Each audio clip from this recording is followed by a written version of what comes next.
What are you afraid of? And would you start a busting organization dedicated to it? I'm afraid of half the country.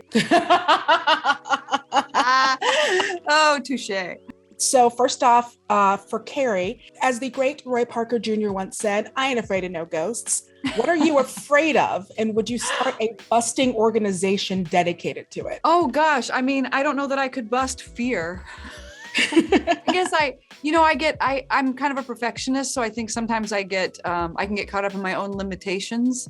And boy, if there was a way to zap that out of people, we could have a much better world, I think. But I'm afraid I can't figure out quite how to do that. I'm afraid of half the country. Oh, touche. What was it like the first time you picked up a Proton pack? Well, I got to see McKenna use it in her, I was doing chemistry reads with the kids, and McKenna came in for her audition, and McKenna Grace had dressed up as a Ghostbuster 2 years prior. So I got to see a kid pick up a Proton pack for the first time. So to see the next generation take that on, well, it made me feel very young. What was kind of your first experience, and what's your history with Ghostbusters? Paul, you saw it in the theater. Yeah, I mean, I was a fan. I grew up with the movie like so many other people, and I loved it. You know, one of the funniest movies with the funniest cast, and it was also kind of scary, and it became a seminal film in my life. And now here we are. It's just bizarre that we're talking today. I can't quite get over. Yeah, absolutely. It was always playing on TV when I was growing up. That was a time when you just had your TV on and movies would play. And so I just feel like I was surrounded by that imagery. I mean, it's iconic imagery. It's part of the zeitgeist. And I just can't believe it's endured. I know so many parents who have already shown their kids the original film. And there's already this generation of fans before we even made this movie. That's how enduring the film has been. So I'm so excited to be able to give this to them. It's really thrilling. Yeah, what was it like to be able to now be a part of this great legacy of this franchise? Well, you can't think about it, or else you won't show up to work because it's too intimidating.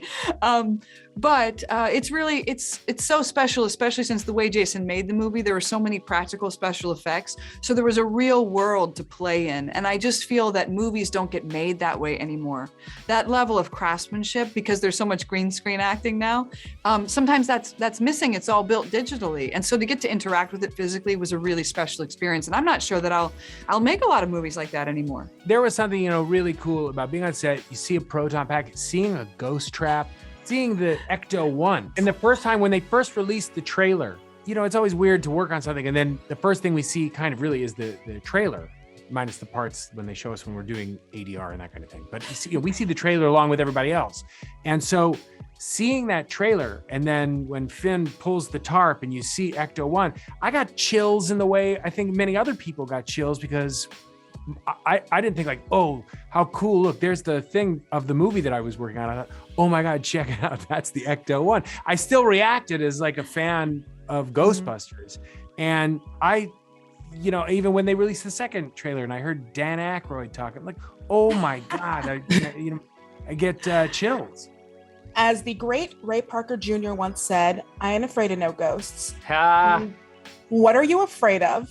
And would you start a busting organization dedicated to it? Oh my God. Well, the thing I was scared of for a long time was making Ghostbusters. I mean, this is a question that was asked of me all the time. Would I ever make a Ghostbusters movie? And I was terrified of it. I don't know how you bust that, but I guess we busted it by finally developing the courage to make this movie. And I'm just honored that I got to make it with my father. That's so great. How does it feel to be able to carry on that legacy? Well, right now it's a thrill. It was scary at the time. I made this movie with my father sitting next to me every single day. The world's foremost Ghostbusters expert, weighing in on every decision. You can imagine what it'd be like if your parents came with you to set or came with you to work and weighed in on your choices. It's intimidating and thrilling at the same time. What was thrilling was recreating the supernatural with all the practical effects. It was using smoke, it was using mirrors, it was using wires, it was using animatronics and puppets, all these old-fashioned techniques that were developed over the course of cinema history that have now been people use computers now, and we wanted to make a film that felt like the original recipe from '84. To stand in front of a terror dog and have it stare you in the eyes and have it be brought to life by some of the great puppeteers, you know, the person who operated the Pterodog leg is the same person who operated the T-Rex leg from Jurassic Park. And we had just the greatest artisans who were all Ghostbusters fans who wanted to bring the equipment back to life, the ghosts back to life, these incredible sets and incredible sequences. I'm hearing this story that now I have to ask everybody about. Okay. What is with the random bones on set? The what? Have you heard about this? Tell me. Logan was telling me that like people would just be leaving random bones around like the trailer and things like that. Is this something that you've heard of? I have no idea what you're talking about. Oh, that's so funny. I have to ask everybody about this. I need to know about the bones. I'm gonna guess this is McKenna and Logan playing tricks on each other.